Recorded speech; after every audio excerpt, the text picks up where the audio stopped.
The rain came down like stones, striking the wooden roof of the Whitmore estate, rattling every loose shingle and waking Clara May from a sleep she never fully surrendered to.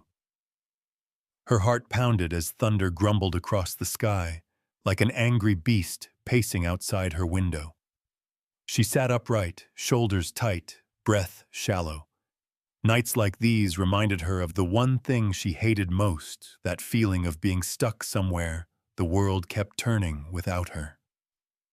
The storm outside felt wild and unrestrained, dancing across the fields and woods beyond the house. A sudden gust blew open the shutters and rain sprayed into the room like cold shards. Clara reached for her wooden crutch, feeling for it in the dark, but the wind was faster. The crutch toppled, slid across the floor, and she couldn't reach it. She felt that familiar sting, helplessness, unwelcome anger. She hated needing things she couldn't reach. Her father's voice echoed from down the hall, low and firm, even in half-sleep. "Clara, you all right?" She hesitated. "I'm fine, Papa." Silence, then footsteps slowly retreating. No one pressed. They never didn't press too hard. Pity made people careful. She dragged herself across the floor to close the shutters, her legs weak and trembling. They never worked right. Not since the fever when she was 6. The fever had taken strength from her bones and left a limp in its place. Some children lost teeth. She lost the future everyone had imagined for her. She stared at the rain. Outside, somewhere in the valley, young girls would run across porches barefoot, laughing, catching raindrops on their tongues. Clara May had never danced in rain, never ran with bare feet through muddy fields or chased storms across Cedar Hollow, like thunder was a friend. They said the rain never fell for girls who couldn't dance in it. She whispered it to herself, repeating what she had once overheard 2 sisters say at the market. She had carried that sentence for years, like a pebble in her shoe, small, painful, impossible to ignore. The storm calmed after an hour, and Clara lay awake listening to the dripping roof and wind sighing through cracked windows. Sleep never came easily, not when her thoughts were this loud, not when tomorrow lingered like a storm of its own. Tomorrow it would happen again. Another suitor, another polite refusal, another set of eyes that looked at her and saw only what didn't work. She had learned to recognize that look.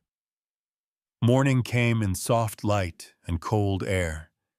Mist clung to the hills beyond the estate, the kind of mist that smelled like damp wood and old stories. The Whitmore house sat like a lonely king on the highest hill of Cedar Hollow, overlooking fields and barns and drifting smoke from the forge across the valley. She had never been to the forge. No lady would. But she had heard stories about the quiet man who lived there, the one called Elias Boone. Some said he forged iron as if he were angry at it. Some said he talked to no one but fire. Others said he had come from war with his heart missing. Clara brushed those thoughts away. Elias Boone had nothing to do with her life. Servants walked through the hall carrying trays, adjusting curtains, lighting fires. No one looked her in the eye for too long. Her father, Silas Whitmore, had raised her with care, with books and tutors, with languages and piano. He had given her everything except a place in the world that would have her. She sat by the window book in hand legs covered by a thick quilt. The view stretched across Cedar Hollow, the church steeple, the schoolhouse, the blacksmith's forge glimmering faintly with rising heat. A knock came. "Clara," her father said softly. "He's here." She didn't answer. He stepped in tall, stern hair, graying at the edges. His voice, always controlled, carried something else today, weariness. "You will meet him, at least," Silas said. "That's all I ask." She nodded. That was all she ever did. The parlor smelled like lemon oil and polished wood. The man waiting there, Mr. Daniel Crane, wore a dark suit and nervous smile. He looked at her in the way she had come to expect, first at her face, then at the crutch, then away, like someone examining a painting, but noticing a crack in the frame. They spoke. Or rather, he asked questions, and she answered with perfect grace and quiet dignity. She was articulate, intelligent, and kind. But all he saw was what was missing: a woman who could not host grand dinners, walk arm in arm through town squares, or carry children of her own. He left before noon, making polite promises he would never keep. Silas wrote something at his desk with a heavy hand. Clara felt the storm inside him fiercer than the one that had rattled the windows last night. She went outside for air. The sun had broken through mist. Her wooden wheelchair rolled slowly over damp grass, wheels creaking. She reached the boundary fence and stopped. From here, the village looked peaceful. Smoke rose gently from chimneys. Hammer strikes sang faintly from the forge. She closed her eyes. Somewhere out there, she thought, someone must look at the sky the way I do. Someone must know what it's like to wait for a life you were told you could never live. The wind shifted, then carrying the faint scent of coal and iron. She opened her eyes and, without knowing why, stared at the distant forge. That night, as her father sat with untouched food and a glass of bourbon turning warm in his hand, he said something he may never have meant to say out loud. "If no man wants her," his voice was rough, "then maybe I'll send her to live with the one who doesn't ask for anything." The servants froze. Clara, hidden behind the hall doorway, heard every word. Silas spoke again, pain cracking through years of restraint. "Maybe it takes someone who's broken," he muttered, "to understand someone else who is." His glass hit the table with a dull thud. Clara felt the world shift slightly. Not yet an answer. Not yet a beginning. But something had changed. The hammer struck again. Clang. Then silence. Clang. Then wind. Clara May followed the sound down the winding path, just past the orchard, past the fields, where tall grass whispered secrets only the earth remembered. Her wheelchair creaked with every bump and root in the soil, her gloves soaked in sweat from gripping the wooden rims so tightly. She had never come this far alone before. But something inside her had unraveled since the night she heard her father speak those words, raw, tired, and real. Words she couldn't unhear. "Maybe I'll send her to live with the one who doesn't ask for anything." The words stung more because a part of her understood. Her father had tried. Suitors had come and gone like rain clouds over the plains, each leaving nothing but wet silence behind. She wasn't angry at him anymore. Just done with waiting. The forge came into view, tucked at the base of the hill, half hidden beneath a tangle of pine and oak. Smoke lifted from the chimney like a ribbon disappearing into the sky. Sparks flickered behind the open doors, warm and alive. Elias Boone stood inside. His back was turned, shirt sleeves rolled up, arms taut with purpose. His movements were slow, deliberate, like a man who had made peace with both fire and weight. Clang. He turned before she could speak. For a moment, neither moved. The air between them felt thick, like they'd both wandered into a page of someone else's story and weren't sure if they were allowed to read it. She found her voice first. "My wheels cracked again." Elias studied her face before looking at the chair. He didn't comment on how far she'd come, didn't offer help, just nodded once. "I'll fix it," he said. "You'll need to wait." He gestured to the bench near the wall. Clara struggled slightly, getting from chair to seat, but he didn't move to assist. She noticed. It was the first thing she liked about him. The inside of the forge was unlike anything she had imagined. Smoke and steel, tools lined up like soldiers on a rack, chains hanging, the smell of iron ash and pine sap. She watched as Elias knelt beside her wheelchair, fingertips brushing the cracked spoke. "How long has it been like this?" he asked. "Since the last rain." He nodded, then pulled a new piece of wood from a pile stacked neatly in the corner. With careful hands, he began to measure and cut.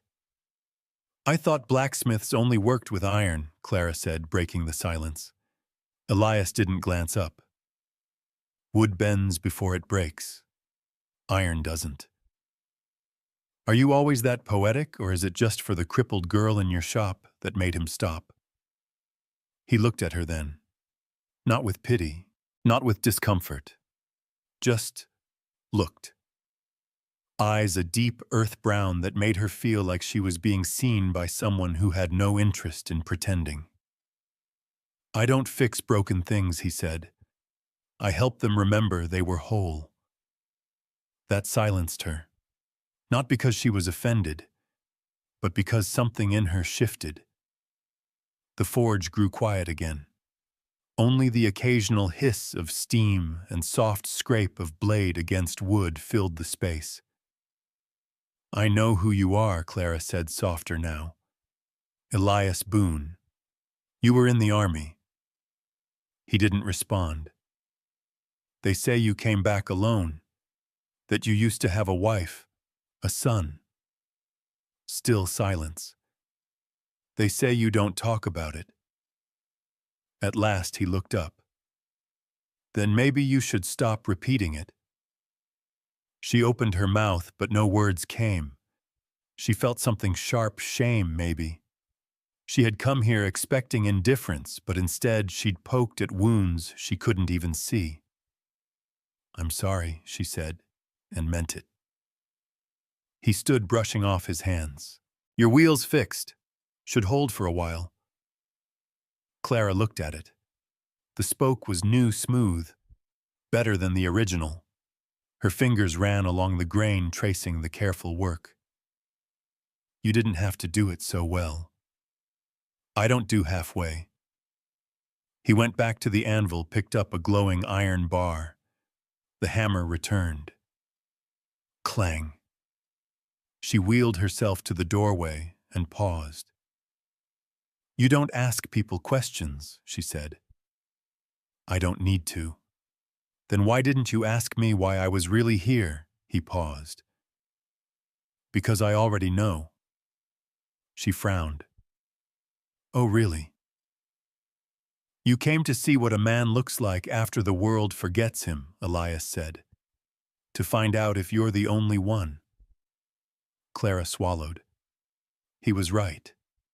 She hadn't known it when she left the house that morning. But standing here now inside his world of heat and hammers, she realized this wasn't about a wheel. This was about something that lived inside her chest. Something quiet and alone. "Are you?" she asked. "The only one?" "No," he said, and turned back to his work. "You're here too." The sun had dipped behind the hill when Clara returned home. Her father stood on the porch, arms folded, face tight with worry. "Where have you been?" he asked. She rolled past him. "Somewhere that didn't ask me to apologize for existing."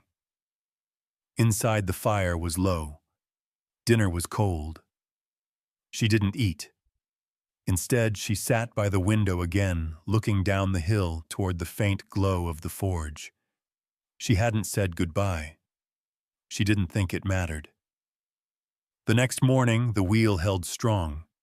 She rolled across the back garden, dew clinging to the grass, a book in her lap. Silas watched her from the study window. His heart felt heavier than it had in years. He summoned the maid. "Send word to Boone." To the blacksmith, Sir Silas nodded. "Yes." Tell him to be at the house by dusk. He paused, looking at the letter in his hand. And tell Clara, he added with a sigh, not to go down that hill again. But it was too late. She already had. The storm rolled in slowly. The clouds didn't crash in like some violent thing. No, this storm crawled across the sky with purpose, dragging shadows over Cedar Hollow, like a blanket pulled over a fevered child. Silas Whitmore stood at the far edge of his porch, the weight of the land pressing into his shoulders. His boots were muddy. His hat rested on the banister beside a tin cup of cold bourbon. He hadn't touched it. Inside the house, Clara's voice floated faintly through the walls. She was humming. A hymn, maybe. Or something from the old piano songs she used to play when she still believed in making music for an audience. He couldn't bear to look at her tonight. Not after what he was about to do. Elias Boone arrived just past dusk as requested. His horse was quiet beneath him, its hooves barely making a sound on the gravel. He dismounted, not in any rush, and walked up the steps with the same calm he carried everywhere, like he'd already lived through the worst the world could offer, and found nothing else worth fearing. Silas met him at the door. "You came," he said. Elias only nodded. They stood there for a moment, the air between them brittle. The last time these two men had spoken face to face had been 3 years ago, when Silas paid Elias for a wrought iron gate that still stood at the family cemetery. Silas stepped aside, holding the door. "Let's talk in the study." Inside, the fire was already going. Papers covered the desk. A bottle sat uncorked beside 2 glasses, though only one had been poured. Elias remained standing. Silas gestured to the chair. "Sit." "I'll stand." There was a beat of silence.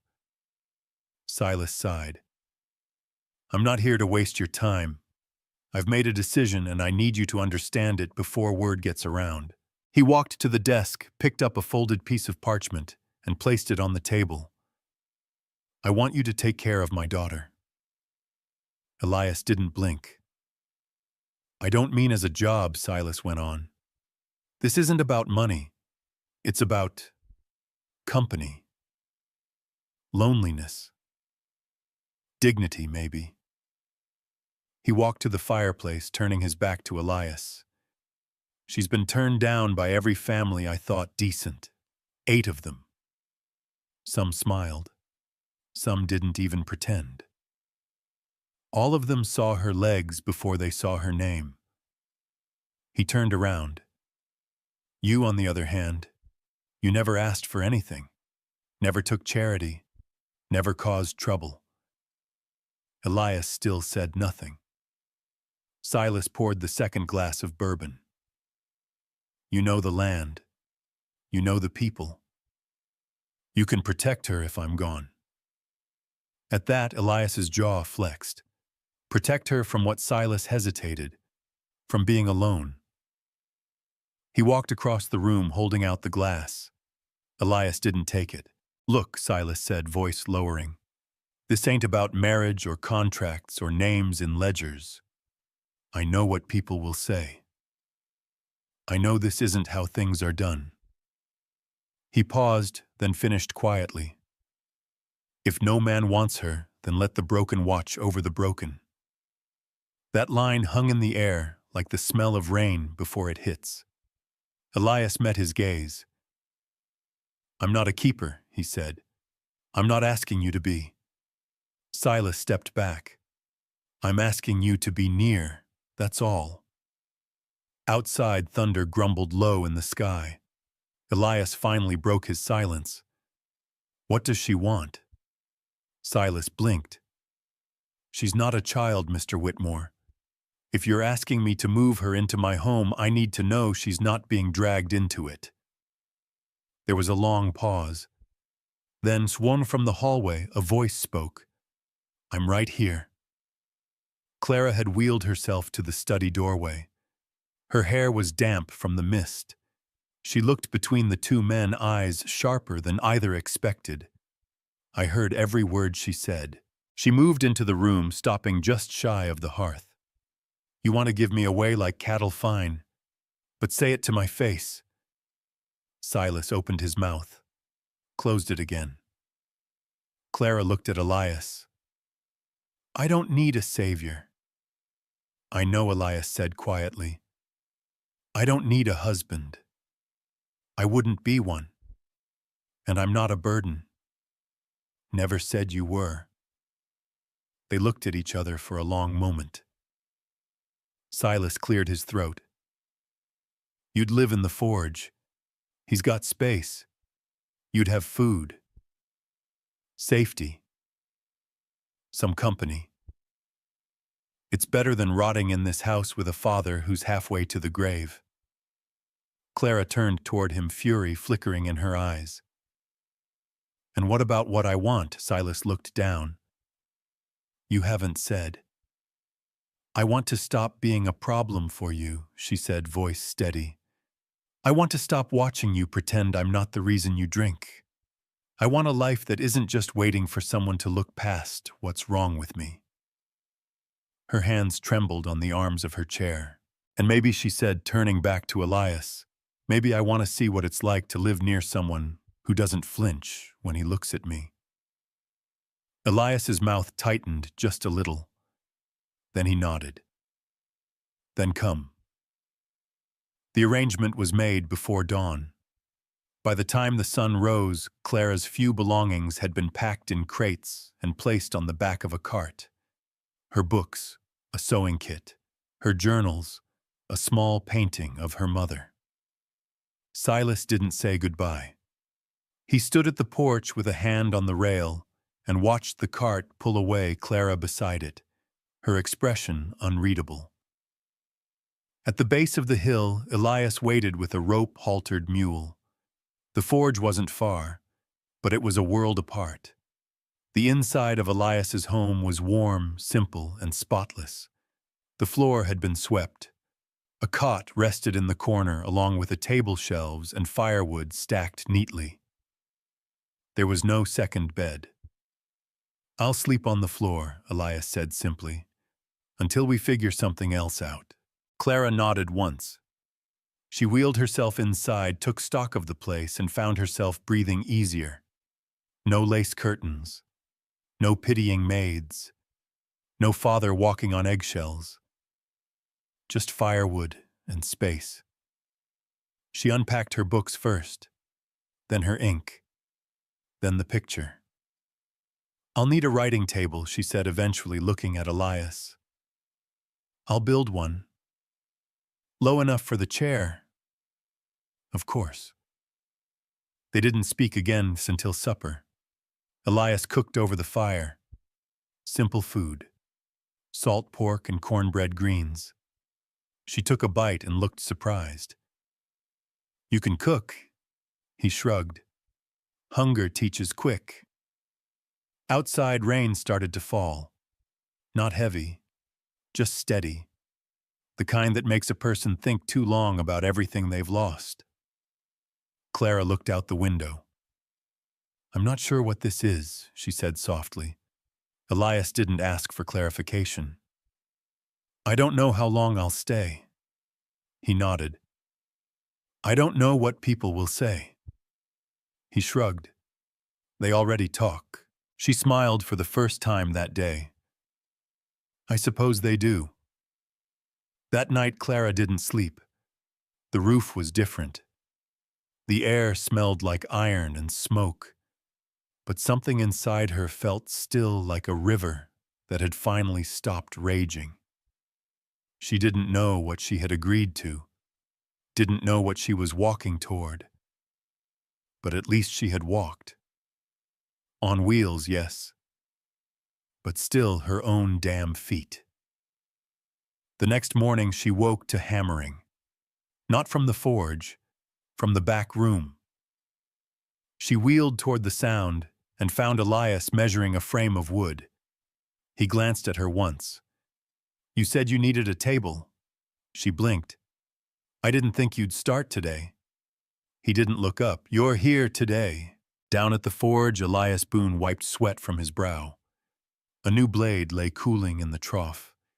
He had forged a dozen pieces that morning, but none with focus. His hands moved. His mind did not. He kept thinking about the way she spoke. Not like the others. Not careful. Not cruel, just honest. A girl with fire in her chest and no place to burn it. He looked up as a rider approached. The servant handed him a folded letter and rode off without a word. Elias opened it, scanning the page. The handwriting was formal. The words were not. Mr. Boone, you are hereby requested to attend a private meeting at the Whitmore estate this evening. My daughter requires assistance. I believe you are the only one who can provide it. Silas Whitmore. Elias read the note twice, then set it down, then stared at the trail leading back up the hill. In the house above, Clara sat at her window again. Rain clouds gathered in the distance, heavy and gray.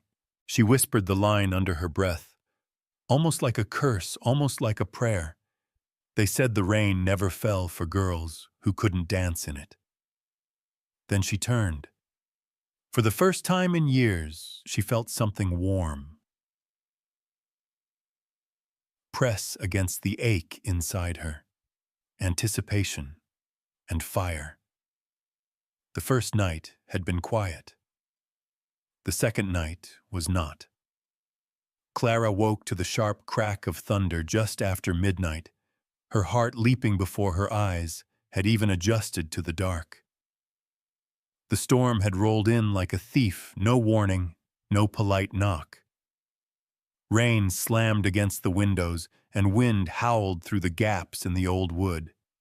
She sat upright in her cot, gripping the edge with both hands. Across the room, Elias Boone stirred on his bedroll near the hearth, his silhouette barely visible in the orange glow of the dying fire. The storm outside wasn't the kind that passed quickly. This one would sit heavy on the roof for hours. Clara's breath hitched when the next flash of lightning illuminated the room and revealed what she already knew would be there: nothing familiar. No tall ceilings, no family portraits, no lace curtains to soften the walls. Just stone smoke and silence. She hated how her hands trembled, hated that her chest felt tight, that storms still made her feel like a child begging not to be forgotten. She hated it most because she didn't know how to ask for comfort anymore. The thunder cracked again, louder, now closer. Her hands gripped the quilt tighter. Elias shifted, then sat up. He rubbed his face, pulled on his shirt. "Clara." His voice wasn't gentle, but it wasn't harsh either. She didn't respond right away. "Then I'm fine." He didn't believe her, but he didn't push. She heard the creak of the floorboards as he stood and walked to the hearth. He added more wood to the fire and stirred the coals until the flames caught again. The room warmed, but the air between them stayed cold. "You don't sleep through storms," he said, matter of fact. She let out a bitter laugh. "Is that a guess or a judgment?" "Neither." Elias sat back on his heels and stared into the flames. Clara swallowed hard. "I had a fever when I was little. My mother died that same week. It was storming just like this. I don't remember all of it, just the dark and the way the wind sounded like someone screaming outside the walls." Elias said nothing. "I never really stopped being afraid," she added. Still, he didn't offer a solution, didn't come closer, didn't make promises he couldn't keep. She was grateful for that. After a long silence, she asked, "Do you sleep through them?" Elias didn't answer for a while. When he did, his voice was low and flat. "I've slept through gunfire louder than this." She looked at him, then her eyes meeting his for the first time since the storm began. "I didn't ask for a cage made of kindness," she whispered. He raised an eyebrow. Is that what you think this is? She shook her head. I don't know. I just know I'm tired of being pitied. I don't pity you. Don't you? Elias stood. No. He walked to the table, the one he'd half built yesterday, and picked up a cloth. He used it to wipe dust from a jar near the window. Simple movement. No tension. No one pities iron, he said. They just wait to see if it breaks. Clara stared at him. The firelight caught the edge of an old scar on his neck, jagged and white. What broke you? She asked.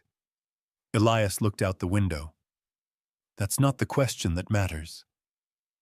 What is then? He turned back toward her. Why didn't it keep me broken? The storm raged for 2 more hours. They didn't speak again. But Clara didn't go back to bed. Neither did Elias. They sat in silence, each wrapped in their own memory, their own grief, their own version of unfinished healing. The kind that doesn't always scream. Sometimes it just sits beside you and watches the fire. By the time the wind died down, the fire had burned low again. But it was enough. Clara dozed off in her chair. When she woke, a blanket had been draped over her shoulders. The next day passed in gray quiet. The rain had turned the paths to mud and turned the air heavy. Elias went back to his work in the forge. Clara stayed indoors, sorting through her books and notes.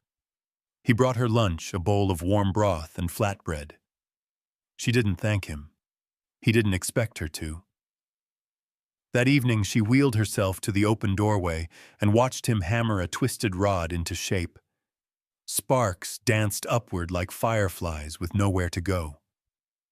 She studied the way his shoulders moved, the precision of his grip. There was nothing hesitant about him. Every strike had purpose.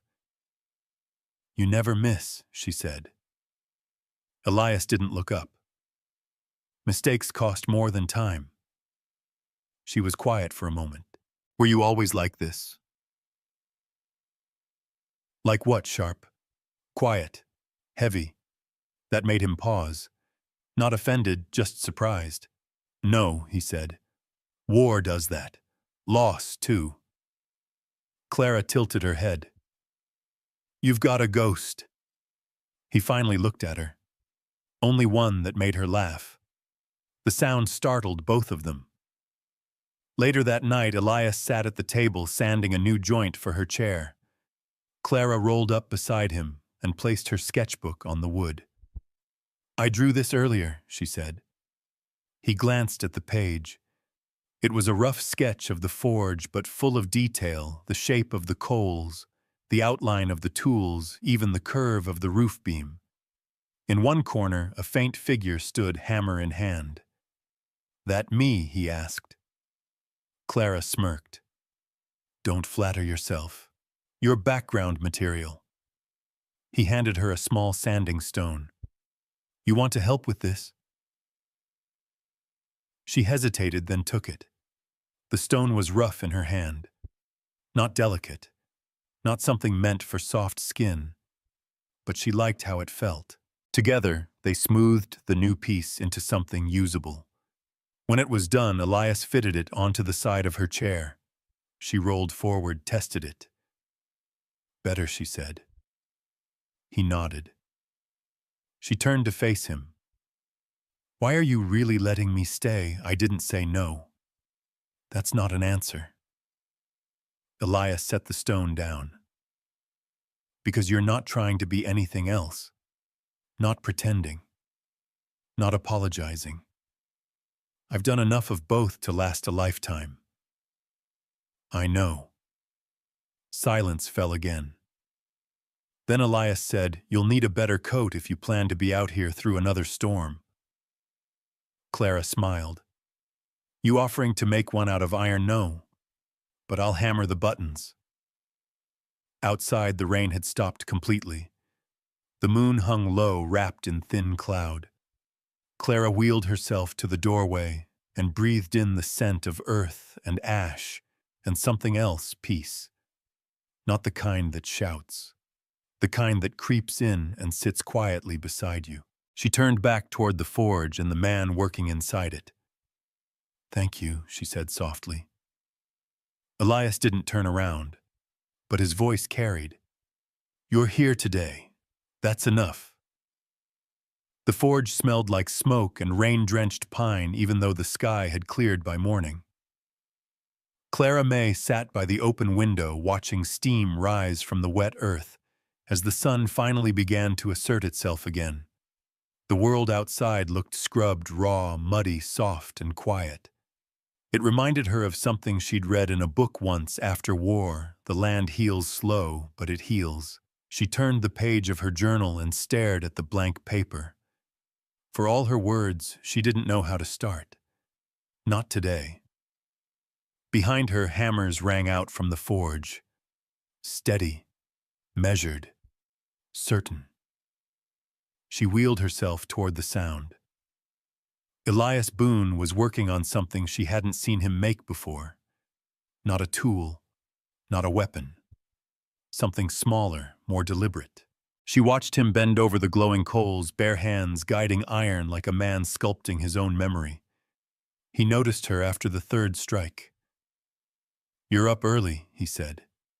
"Couldn't sleep." He nodded, wiped sweat from his forehead. The air inside was thick with heat. "What are you working on?" Elias reached for a set of tongs, trying something different. Different how he glanced at her, almost smirking. "You'll see." Clara wheeled closer. "You always answer like that only when I'm not sure how it ends." She rolled her eyes and settled near the wall, watching. For a while, neither spoke. She watched the sparks dance again. Every time his hammer struck, something inside her stirred. "You ever teach someone before?" she asked. He paused, looked over his shoulder. "To smith. To make fire. With their hands." Elias set the tongs down. "No one's asked." "Well, I'm asking." That made him study her more carefully. "I'm not just being polite," Clara said. "I'm tired of reading about the world from the sidelines. I want to do something with my hands, something real, something that leaves heat." Elias leaned against the bench, arms crossed. "It's not easy." "I didn't ask for easy." He tilted his head, considering, then handed her a pair of thick gloves. Clara blinked. "That's it." "You said you wanted to try." She put them on. They were too big, stiff at the fingers. "First lesson," Elias said. "If you wait long enough, even wet wood burns." She frowned.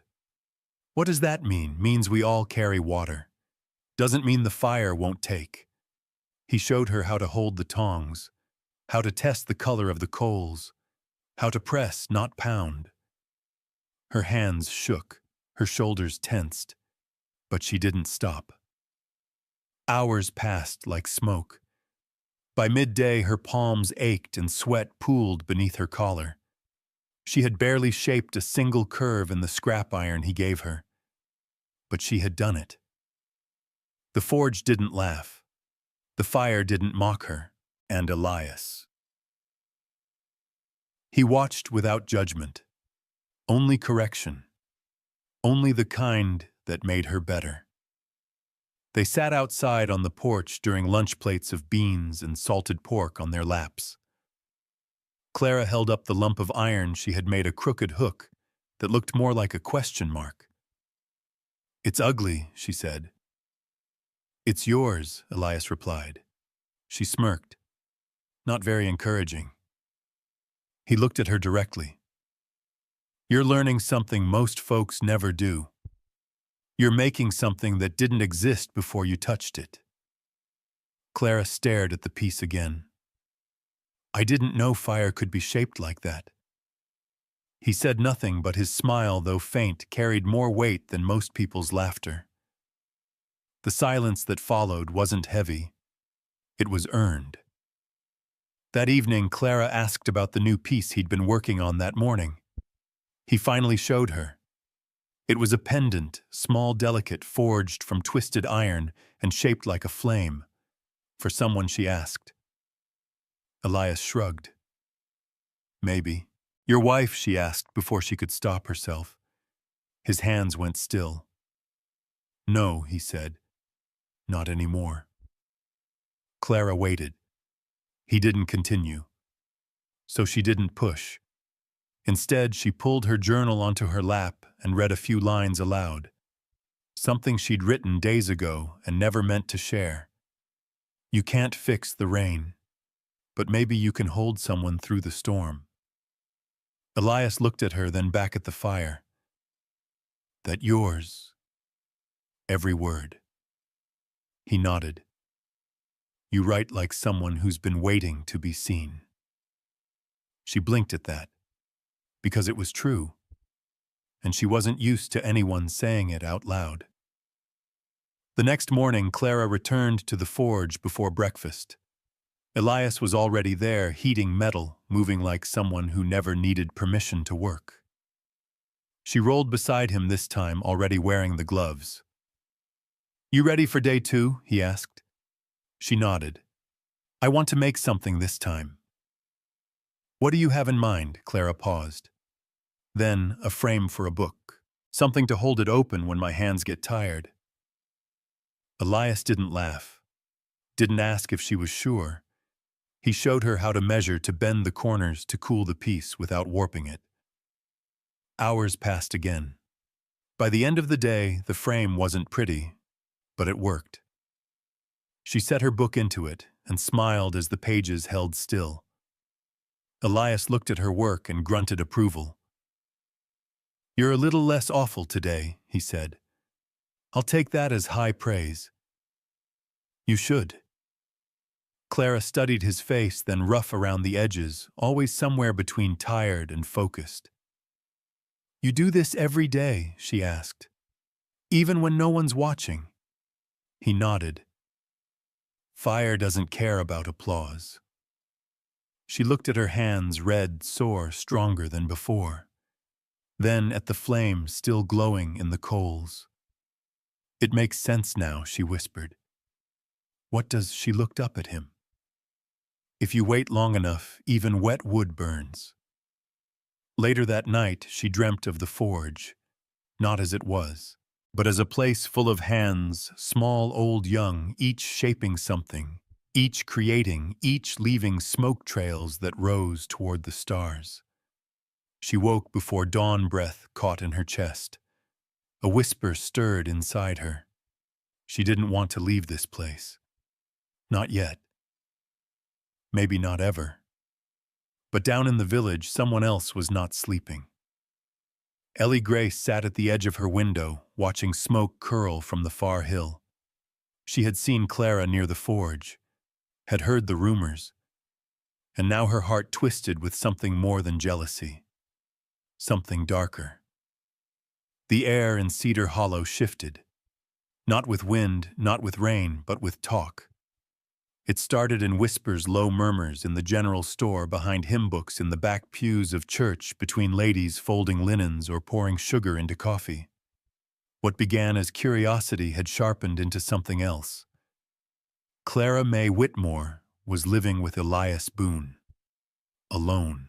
And no one, not even the old pastor or the town constable, could pretend not to care.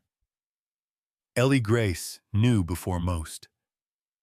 She'd seen Clara weeks ago at the forge, being wheeled past the oak trees with her book in her lap like she belonged there. She saw her again 2 days later, laughing. Laughing with Elias Boone like the world hadn't chewed both of them up and spit them out in silence. It didn't sit right. Not because Clara was broken, but because Elias had always been off limits. Too haunted. Too closed. Too hers. Not by love, no. Ellie had never kissed Elias Boone, never touched his hand. But she had prayed for him when the town said he was too far gone. She left food at his door when he came back from the war, gaunt and silent. She had waited for healing, for a sign, for anything that looked like a maybe. But Clara. She hadn't waited. She'd just arrived, and Elias had let her stay. He's keeping her out there like a stray dog. He didn't have the heart to shoot, someone said at the mill. Ellie didn't correct them. She didn't defend Clara either. Instead, she waited, watched, and wondered how to make sense of the burn in her chest. Up at the forge, Clara was learning faster. She still burned her fingers now and then, still bent iron the wrong way, still flinched when the fire hissed too loud. But her hands didn't shake as often. Her grip was stronger. She no longer asked for help to lift the tongs. Elias watched it all, saying little. But she caught it, how he nodded when she wasn't looking. How he handed her better tools without being asked. How he stopped correcting her as much, started letting her find her own rhythm. She had made her first blade yesterday. Short, uneven, but sharp. She held it now, running her thumb along the side, proud in a way she hadn't felt in years. "Think it's worth something?" she asked. Elias was tying bundles of kindling behind her. "It's a start." Clara smirked. "You always say that. That's because it always is." She turned the blade over again. "Do you ever miss it?" she asked. "The war," Elias looked up, slow and careful. "No. Not even who you were before it." He sat down across from her elbows, resting on his knees. "I don't think I ever was anyone before it." Clara swallowed. "I don't know who I was before the fever," she said softly. "Everyone tells me what I lost. But I don't remember what it felt like to run, to not need help." She stared into the fire. "I wonder sometimes if there's anything left that's mine." Elias leaned back, pulled something from his coat pocket. A small wrapped bundle. He handed it to her. She unwrapped it carefully. Inside was the iron flame pendant, the one he had been shaping that first day she arrived. "It's yours," he said. Clara stared at it, breath caught at. "Why?" "Because you've carried your fire longer than you think." She blinked fast. It was the first gift anyone had given her in years that didn't feel like pity. "I don't know what to say," she whispered. "Then don't say anything." She didn't. She just closed her fingers around the pendant. The next day, a visitor came to the forge. Ellie Grace. She didn't knock, didn't wait at the trail's end like most people did. She walked straight up the path, boots caked with dust hair, tied in a ribbon too clean for a woman who claimed she'd just been passing by. Clara was at the anvil, sweat on her brow, sleeves rolled high. She saw Ellie first. "Afternoon," Clara said, neutral. Ellie smiled tightly. "Didn't think I'd find you out here." Clara wiped her hands on a cloth. "You're standing in a forge. Where else would I be?" Ellie's gaze flicked over the tools, the bench, the pile of work Clara had finished that morning. Then to Elias, who had just stepped out from the side barn, a coil of rope in hand. "Elias," Ellie said, "you look well." He nodded, expression unreadable. "You need something." Ellie glanced at Clara. "I thought maybe you might want to come by the church this Sunday," she said. Voice too sweet. "We've got a new choir. The Whitmore pew's still open." Clara raised an eyebrow. "I imagine they've replaced me by now." "Not really," Lee said, eyes never leaving hers. "But then again, some seats don't get filled proper when the person meant for them leaves." Clara's jaw tensed. Elias broke the tension. "We've got work." Ellie turned her gaze to him. "Just thought I'd say hello. It's been a long time." He didn't respond. She waited. When he didn't flinch, didn't soften, didn't speak, She smiled a second too wide and turned back to Clara. I hope you're taking care of yourself out here. It can be lonely, especially when the fire dies. Then she walked off, boots crunching in the gravel. Clara stood still for a long moment after she left, then looked at Elias. You knew her before. Everyone knows Ellie Grace. She still loves you. Elias didn't move. She loved the man who never came back. Clara looked down at the iron flame in her palm. I don't know what I am to you, she said softly. Elias's voice was quiet. You're not the past. She looked up at him. Then what am I? He hesitated, then spoke simple and clear. You're not a memory. You're a fire I didn't expect to burn again. The next few days passed with more talk in town. Ellie didn't speak of what she'd seen. She didn't have to. The seed was planted. The pastor stopped by the Whitmore estate. Silas, already unwell from a growing cough, listened to the man's concern with tired eyes. She's doing more living than she ever did under this roof, Silas said. You leave her be. But the town didn't leave things alone for long. That evening, Clara sat on the porch with her notebook open. She'd begun writing again. Not just thoughts, but a story. About a girl who couldn't run, but forged her own path in iron and flame. She didn't know how it ended yet, but she knew this much. She wasn't waiting for someone else to write it. Far off in the trees, a figure watched from the shadowed ridge. Not Ellie. Someone else. Someone who didn't like Elias Boone. Didn't like how close he was getting to the Whitmore girl. Didn't like how silence was turning into whispers and whispers into something louder. The town was shifting, and some folks didn't want things to change. The sound came just after midnight. A slow creak, then another. Clara May's eyes flew open in the dark. She held her breath. Listened. Nothing. Just the crackle of low embers in the hearth. Then creak. Outside the window. Footsteps. Faint, measured. Someone walking where no one should be. She slipped her legs off the cot, reaching for the stick Elias had left by the wall. Not a weapon, but solid wood meant to press stuck wheels loose or tap a stubborn board into place. It would do. The forge was silent, save for the wind nudging at the edges of the roof. She made her way across the room slowly, one hand on the wheel, the other holding her breath. When she reached the door, she didn't open it. She just waited. The steps faded, and the quiet that replaced them was worse. Not empty, expectant, like the woods themselves were holding their breath. Elias found the prints before the sun rose. They weren't heavy, just enough to press down the tall grass near the side barn. A man's weight moving slow, watching. He crouched, touched the earth, still damp from last night's dew. Whoever it was, they'd come close, too close. He stood slowly, eyes scanning the tree line. He didn't carry a gun anymore.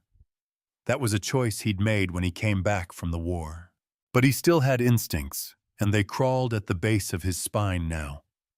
He walked back toward the house. Clara was waiting on the porch.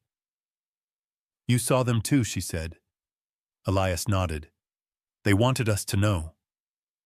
She crossed her arms. So we make them regret it. He gave her a look, half respect, half warning. We're not in a storybook. No, she said. But I still get to decide what kind of character I am. By noon, word had spread again. Ellie Grace hadn't said anything, at least not directly. But a whisper had turned to a mutter and a mutter to a snarl.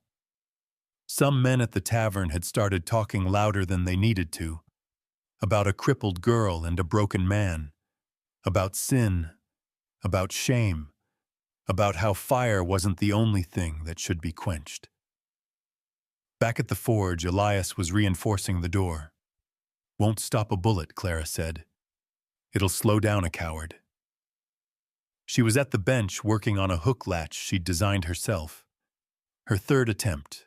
This one wasn't crooked. "Do you think it's someone I know?" she asked. Elias didn't look up. "It's always someone you know." She swallowed that down. "You think it's Ellie? No," he said, hammering a nail deep.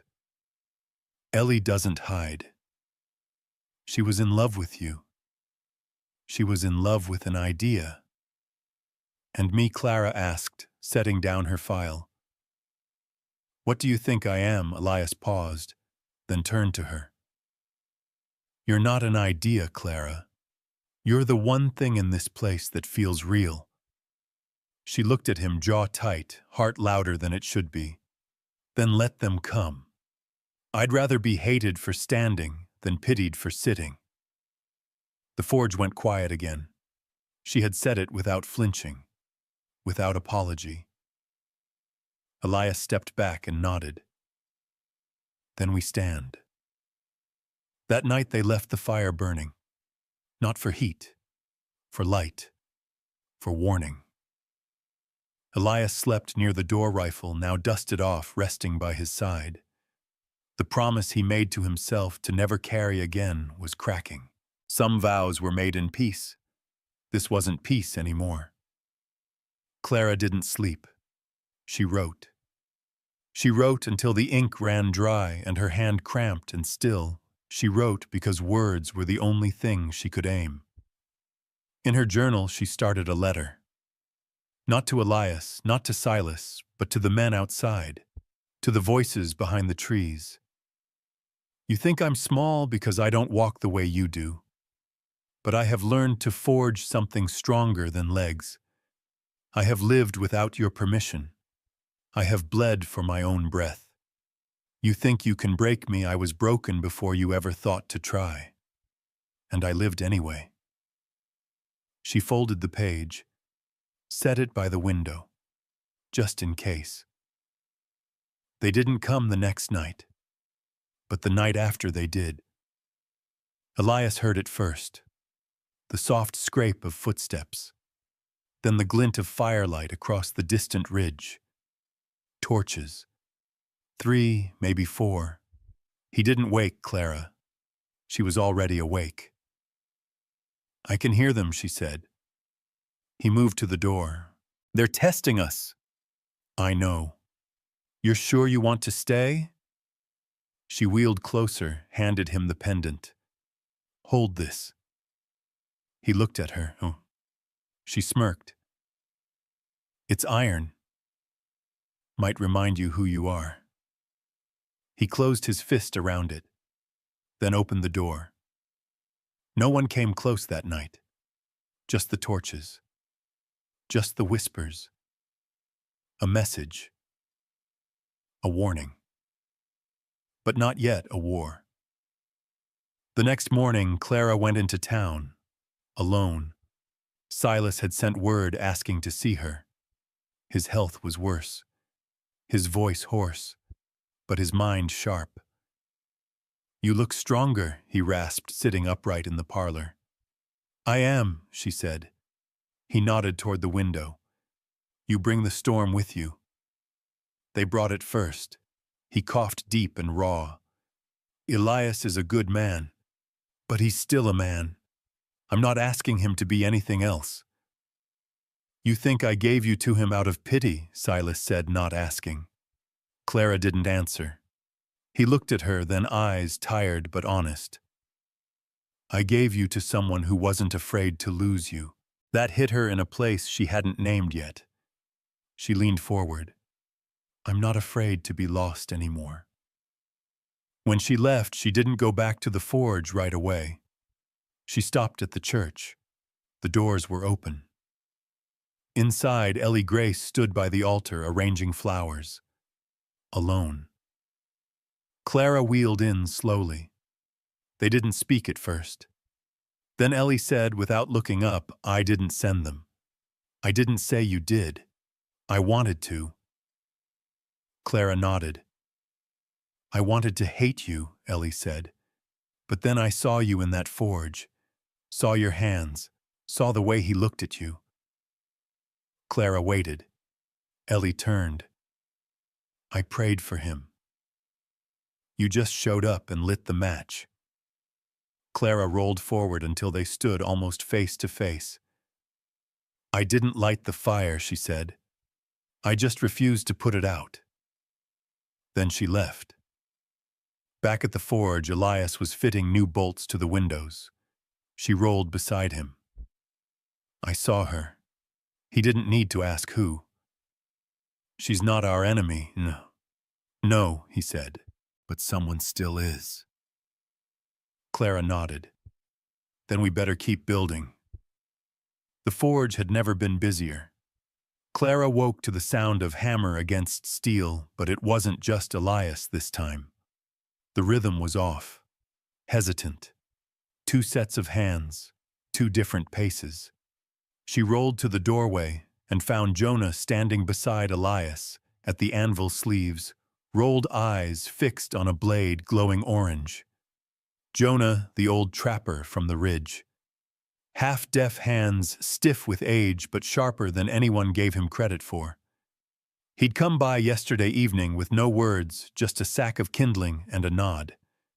Elias had let him stay. Now he was working. "You planning on building an army?" Clara asked. Jonah gave her a grin. Elias didn't look up. "I told you," Elias said. "They're not going to stop." Clara rolled forward, saw what they were shaping.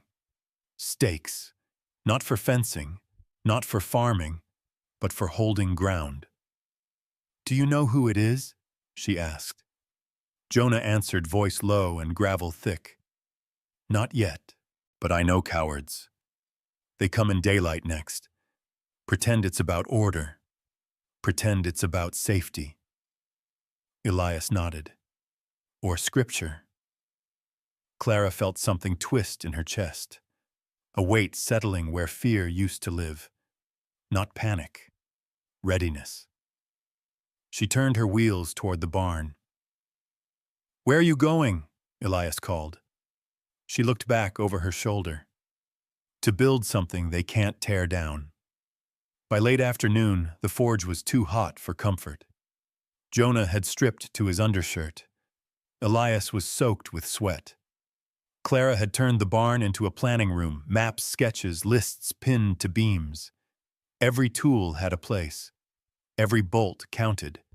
They weren't building for battle. They were building to endure. That evening, a knock came at the gate. Elias stepped out, rifle over his shoulder. It was the pastor. Reverend Merton was a tall man, sun-worn, always polite. But his eyes tonight were uneasy. "Evening," he said, nodding. "What brings you?" Elias asked. "Word is the Whitmore girl's been hiding up here with you. Town's talking." Elias didn't answer. "I came to see if there's anything we should be worried about," the Reverend continued. "Any sins needing confession?" Clara rolled forward slowly. "What kind of sins, Reverend?" He blinked. "Miss Clara, I meant no offense." "No, because it sounds like you came to dress a noose in Sunday lace." Elias stepped between them. "She's here because this place lets her breathe." The Reverend sighed. "You know how it looks. A girl and a man alone, no vows. You know how fire spreads." "So let it spread," Clara said. "Maybe it burns down what needs burning." The Reverend looked to Elias. "You've always been a quiet man. Don't make your silence a weapon." Elias met his gaze. "My silence is the only thing that kept me from screaming for years. If I break it now, it won't be for you." The Reverend tipped his hat. "Just be careful. There's a difference between holding the line and drawing blood." Elias closed the gate. Clara wheeled inside. They'll come soon. They'll make it righteous. Elias didn't argue. That night they built without speaking. Jonah stayed past dark. Clara drafted letters to no one, just in case. The next morning the first act came not with violence but with law. 2 men from town rode up. One with a sheriff's badge that hadn't seen a real arrest in years. The other was a merchant, Harold Cobb, who'd once tried to buy the forge from Elias cheap after the war. "We're here to deliver a warning," Cobb said, "by order of the town council." Elias stood firm. Clara stayed by his side. "This land is yours," Cobb continued, "but your activity has stirred unrest. The presence of Miss Whitmore is considered disruptive." "Disruptive how?" Elias asked. The sheriff cleared his throat. "You're inflaming tensions. Folks are uncomfortable. Uncomfortable doesn't justify exile." "We're asking politely," Cobb said. "For now." Clara rolled forward. "What if I refuse to leave?" The sheriff looked away. "Then the town may consider a formal removal for your protection." Elias stepped forward. "She's not leaving." Cobb's mouth tightened. "Then don't say we didn't try civil." They left without drawing a weapon. But something had shifted. Jonah watched from the side barn, fingers tapping his knife hilt. "Next time," he muttered, "they don't bring words." That evening Elias handed Clara a set of gloves. Not smithing gloves, riding gloves. She frowned. "What's this?" "If things go wrong, I need you to be ready. Jonah has a wagon stashed past the ridge. You take it and ride." She stared at him. "You think I'll run?" "No," Elias said. "I think you'll stay too long." She held his gaze. "You told me once I wasn't the past. Then don't treat me like a ghost. I don't want to be saved. I want to fight." Elias stepped closer. "Fighting doesn't always mean fists. Sometimes it means knowing when to stay breathing." She shook her head. "And sometimes it means not flinching when the flame comes." They stood like that, unmoving, until Elias said, voice low, "If fire is coming, then let it find us standing in the open, not hiding in the smoke." That night they left the gate open. The forge stayed lit, not in fear, in invitation. They came at dawn, no warning, no words, just the sound of hooves, heavy boots, and fire. Elias was already outside when the first torch was thrown. It landed near the water barrel, fizzled against the damp grass, but the message was clear. They weren't here to scare. They were here to break. Clara pulled herself from the cot and wheeled hard toward the door, already dressed, her gloves on her jaw set. Jonah was behind the shed, loading his rifle with the steady calm of a man who had seen too much to be rattled by men playing soldier. 5 of them stood at the gate: Harold Cobb, Sheriff Lane, and 3 others, farmhands turned enforcers, emboldened by whispered approval and the promise of no consequence. "This is your last chance," Boone Cobb shouted. Elias didn't move. "This land's mine. This forge is mine. And she stays." Sheriff Lane stepped forward, hand hovering over the pistol on his belt. "You're harboring someone who doesn't belong here. She's brought disorder. The council says she goes." Elias said nothing. Clara rolled forward to stand beside him. "I'm not property," she said, voice loud and level. "You don't get to send me back like a broken tool." "You're a disturbance," Cobb snapped. "This ain't about you being crippled. It's about pride. Yours. His. And we won't let your little story rewrite the rules." Clara didn't blink. "If my presence threatens your order, maybe your order was fragile to begin with." One of the men behind Cobb shifted nervously. Another spit on the ground.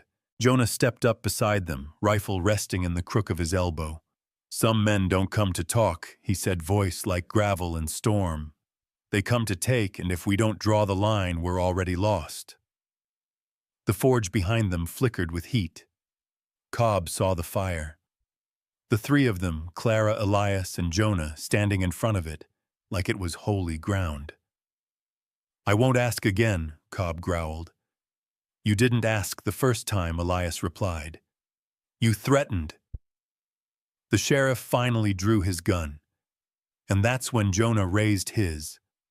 One shot. It didn't hit anyone. It hit the ground right in front of Cobb's boots. The message was clear. "You take another step," Jonah said, "and next time I aim higher."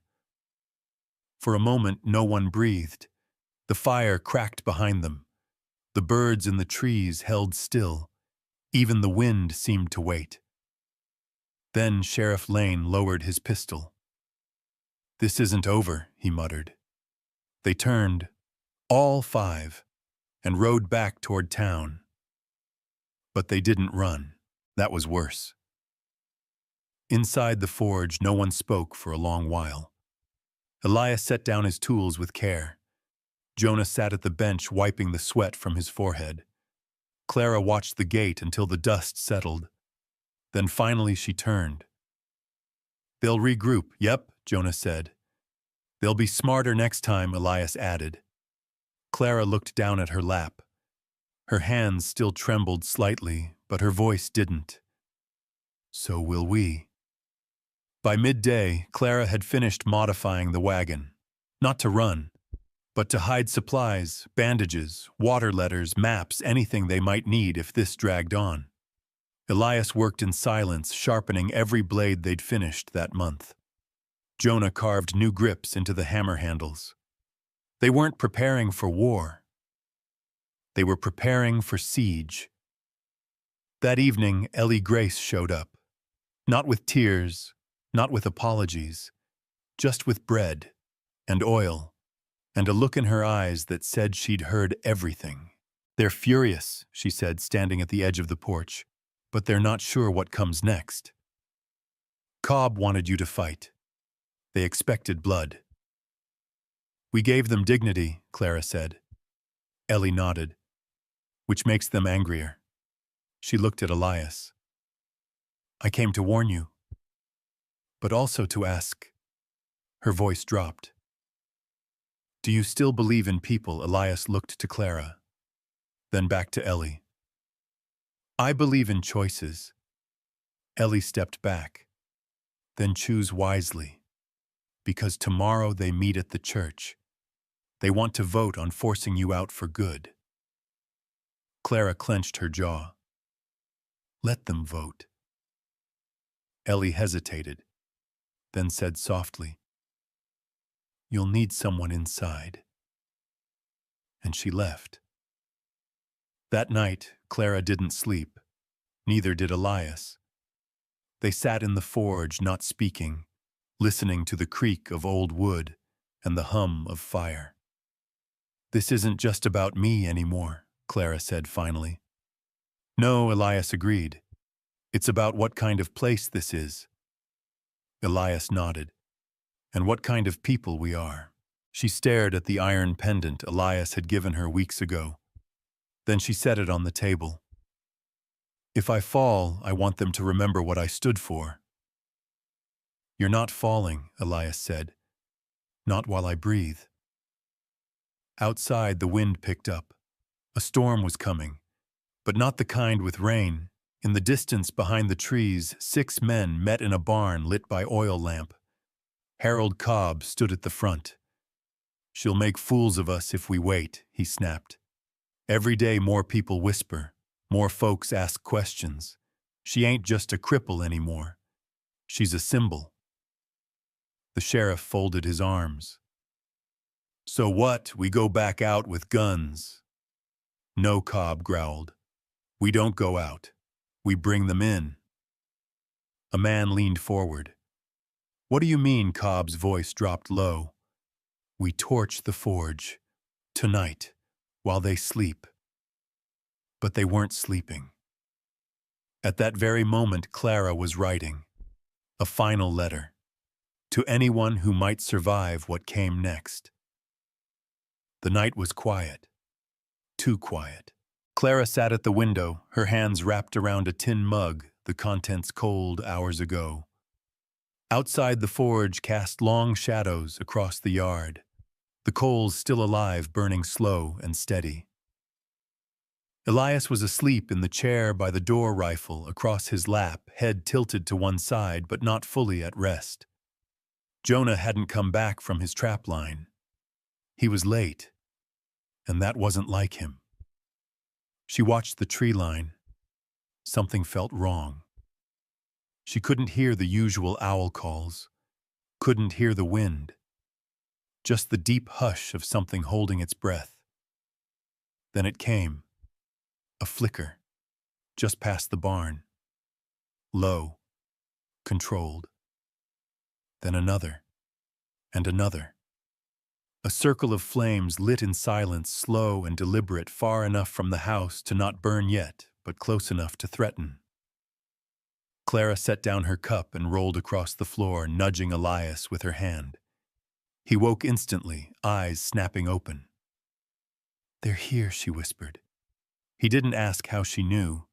He just stood. Outside, fire danced across the grass in lines. They weren't trying to burn the forge. Not yet. They were trying to smoke them out. Force panic. Sow fear. But fear had long since been replaced with something colder in Clara. She turned toward the barn. Elias grabbed her shoulder. "Don't. I left the maps in there. They want you to run out." She looked him straight in the eyes. "I'm not running." Elias's jaw tightened. "You think fire scares me," she said, and didn't blink. "I was forged in it." And with that, she wheeled into the dark. Jonah came limping over the ridge 5 minutes later. His coat was torn blood along the side. But he carried 3 rifles strapped over his back and 1 hand-rolled stick of dynamite in a canvas wrap. Ran into a welcoming party, he grunted, slapping his coat as he stumbled up the porch. Elias grabbed his arm and pulled him inside. "They're surrounding us," Elias said. "I know," Jonah growled. "They didn't expect me to be meaner than the snakes out there. You hurt, oh? Not bad." "Bullet grazed me. Missed the bone. But I got 2 of theirs running." Elias helped him sit, then turned toward the barn. "Clara's in there." Jonah's eyes narrowed. "Then what are you still doing here?" Elias was already moving. Inside the barn, smoke coiled at the rafters. Clara gritted her teeth, tied her kerchief over her face, and kept going. The maps were tucked under the tool chest where she'd hidden them days ago in case they needed to evacuate. She wasn't thinking about escape now. She was thinking about records, about proof, about something left behind in case the story ended tonight. She had just reached them when the side door burst open. One of the men, young-faced, too pale for what he was trying to become, stepped in, a torch in one hand, pistol in the other. "Don't move," he shouted. Clara stayed where she was. "I said don't move, I heard you," she said, calm. The boy stepped closer. "You're gonna come with me. We ain't gonna kill you. Just take you out of here. For good. You ever held a gun before tonight?" He flinched. She rolled forward slightly, just enough to spook him. He pointed the barrel at her chest, and that's when Elias came through the back wall, not the door. He kicked the boards clean off their nails and tackled the boy to the floor. The gun fired once high and wild into the rafters. Clara didn't flinch. She watched Elias pin the boy with one arm, rip the torch from his hand, and crush it into the dirt with his boot. The boy screamed as Elias yanked the pistol away. "Don't kill him," Clara said. Elias hesitated, then tossed the gun into the corner and let the boy go. "Run," he growled. The boy didn't need to be told twice. Back at the house, Jonah had set up a barricade at the gate. He was breathing heavy, one hand pressed to his side. Clara returned first, then Elias. "They're still out there," she said. "They're circling," Jonah added, "trying to draw us out one at a time." Elias loaded his rifle. "Then let's not give them the chance. They didn't have numbers. They didn't have backup. What they had was the high ground. Steel. A forge that had burned hotter than any coward's torch. And a story that had outlasted whispers." The second wave came harder. 2 men, torches in one hand, knives in the other. They tried to rush the front. Elias took one down with a single shot. The other reached the porch and swung his blade. Jonah met him head-on. Blood spilled. The man dropped. Jonah dropped with him. Clara screamed. Elias ran to Jonah's side, flipping him over. The cut was deep. Too deep. But Jonah was still breathing. Barely. "You hold," Elias growled. Jonah gave a faint grin, blood between his teeth. "Told you," he rasped, "meaner than snakes." Then passed out. They brought Jonah inside. Clara pressed cloth to his wound. Elias stood at the doorway, watching the firelight bounce against the far trees. They were regrouping again, planning something bigger. "They'll come all at once next time," he said. "I know," Clara answered. She looked at Jonah, then at the rifle leaning beside the table.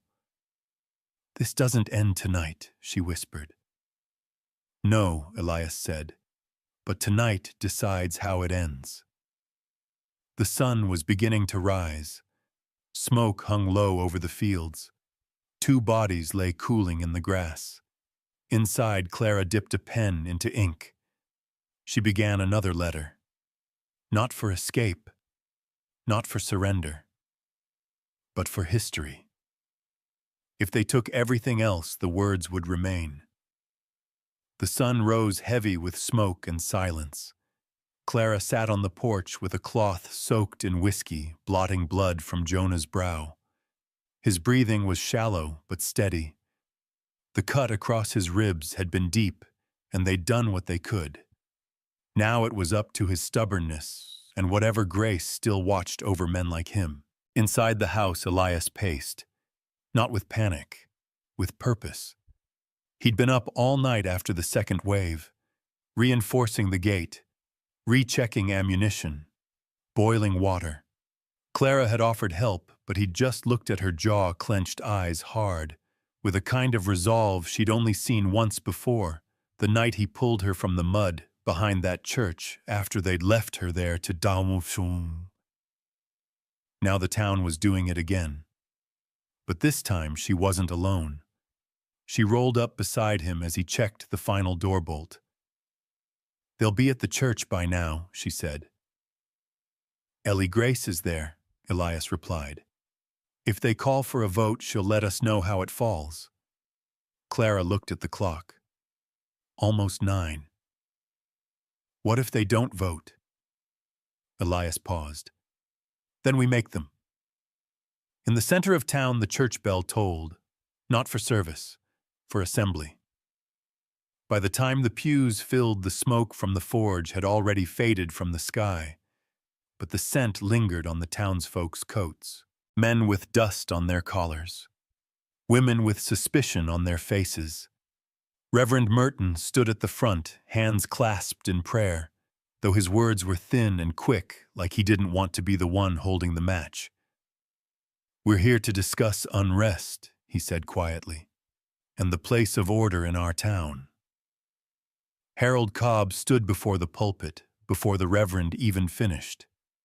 "It's gone far enough," Cobb barked. "We've tolerated too much, given Boone the benefit of the doubt for years. But now he's harboring rebellion, defying law, shielding a woman."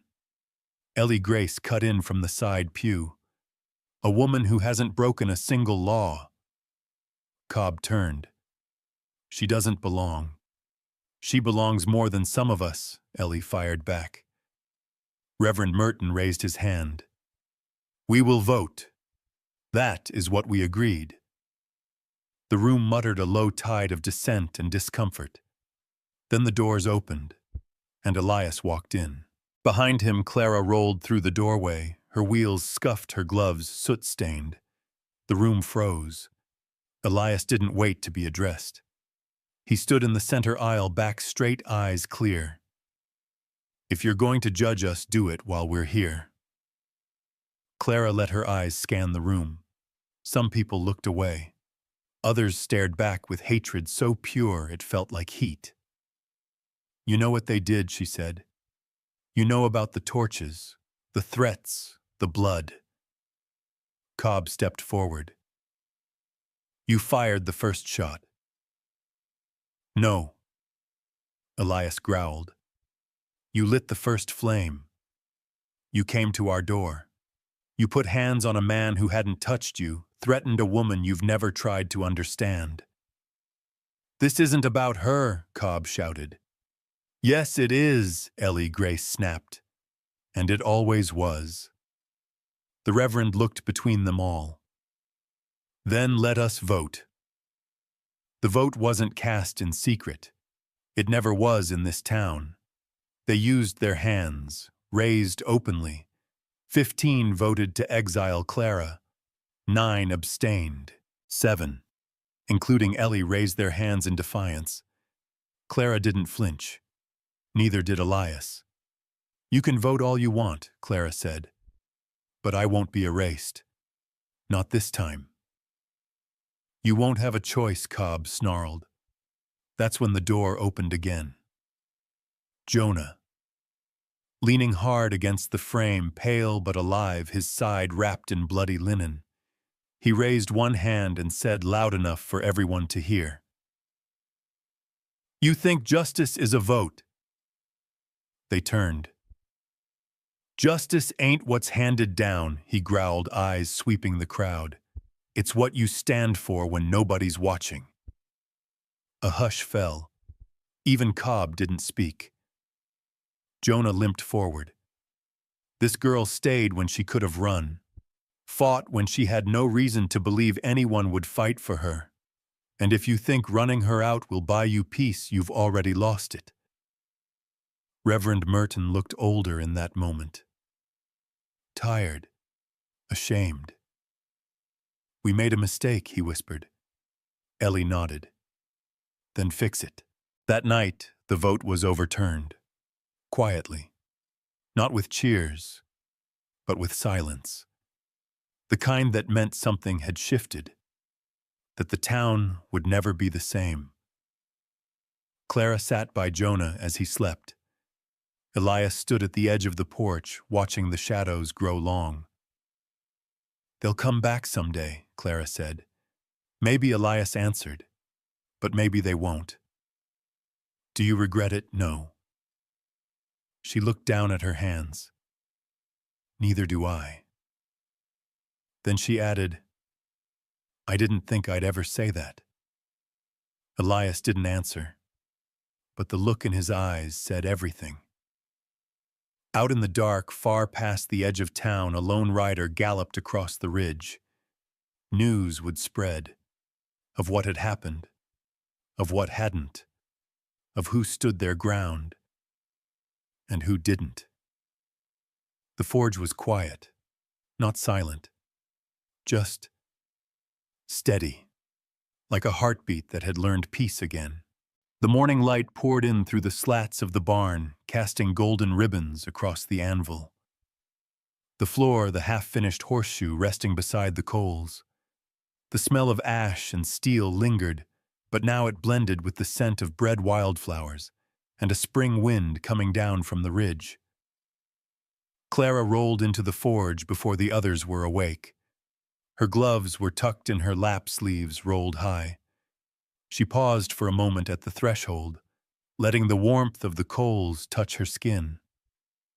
There was a time this place had felt like a shelter. Then it had become a fortress. Now, for the first time, it simply felt like home. She moved toward the anvil, checking each tool, each rack of supplies, each bolt. It wasn't about control. It was about knowing the world around her. Knowing that the fire burned not to destroy, but to create. Behind her, the screen door creaked open. Elias stepped in, rubbing sleep from his eyes. He'd barely spoken since the town overturned the vote. The way he saw it, words weren't needed anymore. The world had said enough. "Thought I'd find you here," he said, voice rough. "Couldn't sleep," Clara replied. He picked up the horseshoe she'd left half-formed and turned it over in his hand. "You finish it?" "Not yet." "You planning to?" She looked at him, a small smile curling in the corner of her mouth. "Depends." "You think I should?" Elias gave a slow nod. "Yeah. Might be time." Jonah was healing slower than he wanted, but faster than he had any right to. He spent most mornings in the rocking chair by the porch, carving wood scraps into shapes only he understood. Some days he muttered about snakes. Other days he just whistled. When Clara rolled past him that afternoon with a basket of letters bound for the post, he looked up. "You gonna tell the whole world what happened here?" She paused. "Not the whole world. Just the part that still listens." He gave a low chuckle. "Not many parts left." Maybe she said. "But if just one person hears it and remembers, that's enough." He nodded slowly. "Then make it worth remembering." Word traveled slow and crooked through the hills. Some said a crippled girl burned down the law. Some said a blacksmith led a rebellion. Others said the forge was cursed and no one should ever go near it again. But the truth lived in quieter corners. Letters passed hand to hand.